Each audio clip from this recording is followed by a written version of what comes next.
It was a real horror story of a Saudi man from the city of Hale.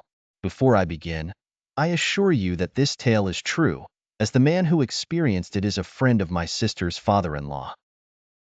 Both my sister's husband and his father have sat with him, with the latter spending much time with this man, hearing his story with eyes full of tears of sorrow and pain.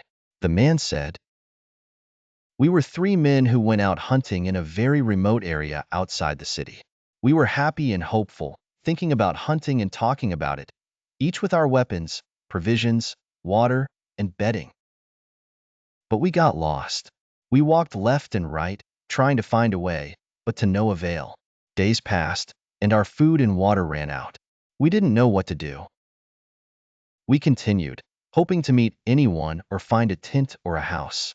After days of exhaustion, thirst, and hunger, we saw tents. We couldn't believe it. We were so happy. Thank God, relief was near. We approached, asking for food and water, unable to bear the hunger, thirst, and scorching sun that burned us. But it seemed they were packing and leaving.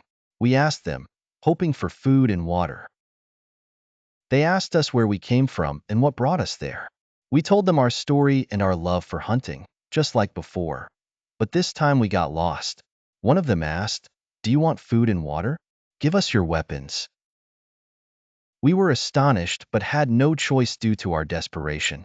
Indeed, we gave them our weapons, leaving us with only the clothes on our backs. They told us to wait. We waited, and then the unimaginable happened. They captured us, dug 3 deep holes, and buried us, leaving only our heads above the sand. We wondered why this was happening. Then, as night fell, we saw the shadow of a massive beast. Fear engulfed us as we looked at each other. It was a huge, terrifying black wolf, the biggest and scariest we had ever seen. It circled us, making us sweat with fear. The wolf stopped in front of one of my friends, who was the most scared. The wolf enjoyed terrifying him more. My friend screamed, "Don't let it eat me. Save me, please." He pleaded with us, but his voice soon faded, replaced by the sound of the wolf devouring his head.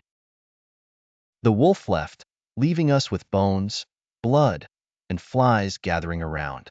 As night approached again, my other friend begged me, "Please, don't let me die. I don't want to go through what our friend did." I told him, "I am buried and scared like you. Tonight might be my turn."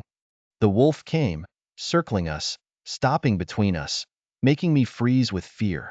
It stared at us, and my friend screamed, pleading, "No, no, don't leave me. Save me, please." I closed my eyes, unable to watch, as the wolf began to devour him, leaving only bones and blood. The wolf left, as if telling me, "Tomorrow is your turn." I was sure I would die the next day.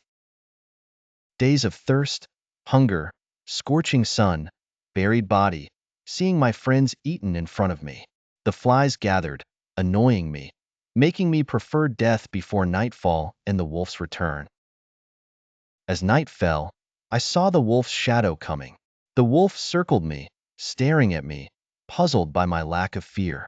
It delayed its attack, as it was distracted by flies. Suddenly, an idea struck me.